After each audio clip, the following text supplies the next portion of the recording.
So what have we learned recently in regards to the riots and the attempted Maoist takeover of our nation? We realize just how insidious the problem is. There are mid-level bureaucrats in most areas of the country who are aiding and abetting the looters, rioters, slash protesters into cowing the public into submission because they are unwilling to deploy the police forces necessary to keep order. The mayor of Seattle is a prime example with the Chaz, with the CHOP, whatever they're calling it, where there have been multiple killings, where they have come to her house and made their demands known. Of course, this irked her because how dare they come to my house? After all, who supported your insurrection? Why don't they just stay in their little peace, love sanctuary? That is the CHOP, that is the Chaz. Meanwhile, in St. Louis, a group of protesters broke down a gate to private residence, to private property. The moment you step into a gated community, the public does not own those roads. That is privately held. Not only have you destroyed property, but you are trespassing. You have already committed violations of the law, and you deserve to be arrested. The McCloskeys, a couple who lives near the gate, came out to protect their homes. They had loaded firearms. They let this be known that they were going to stand their ground and protect their home.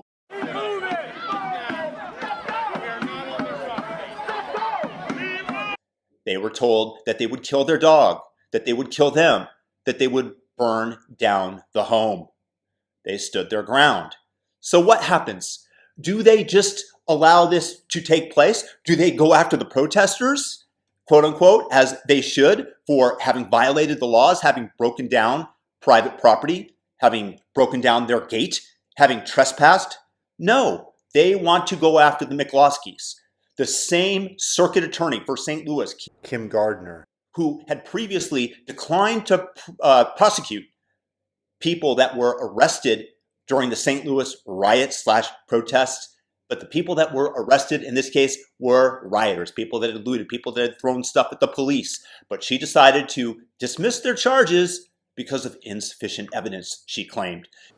I've noticed that the Attorney General is tweeting quite a bit about looters and rioters, and not about the fact that we have a history of police violence in the city and nation.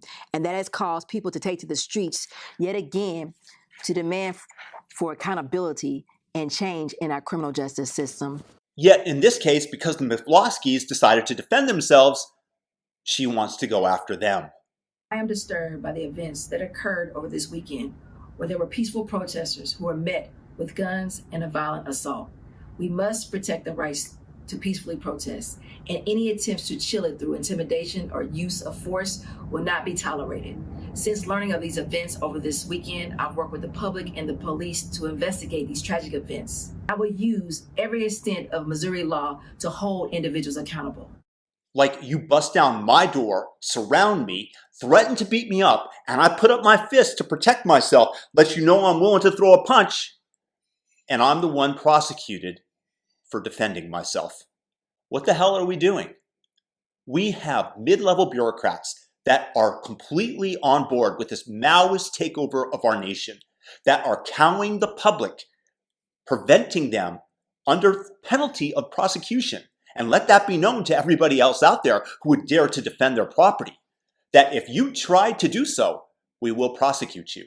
So just sit down in your basement, let the woke Maoist crowd trample over everything, and pray to God that they leave you and your property alone.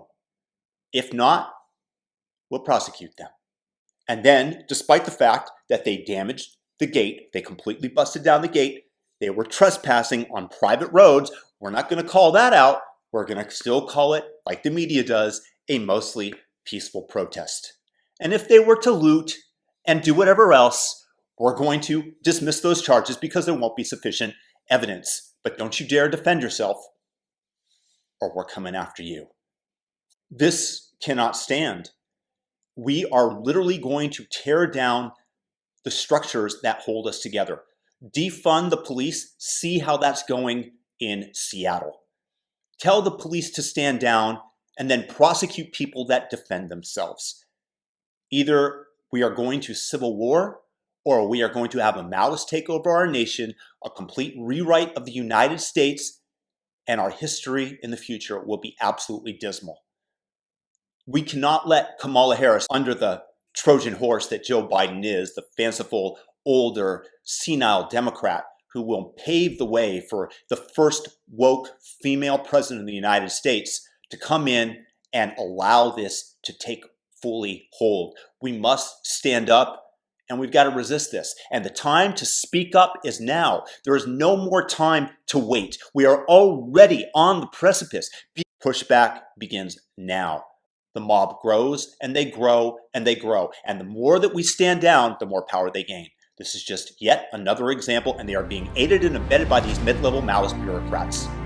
Share this message, share this video. Peace and blessings. Feel free to subscribe. Peace out.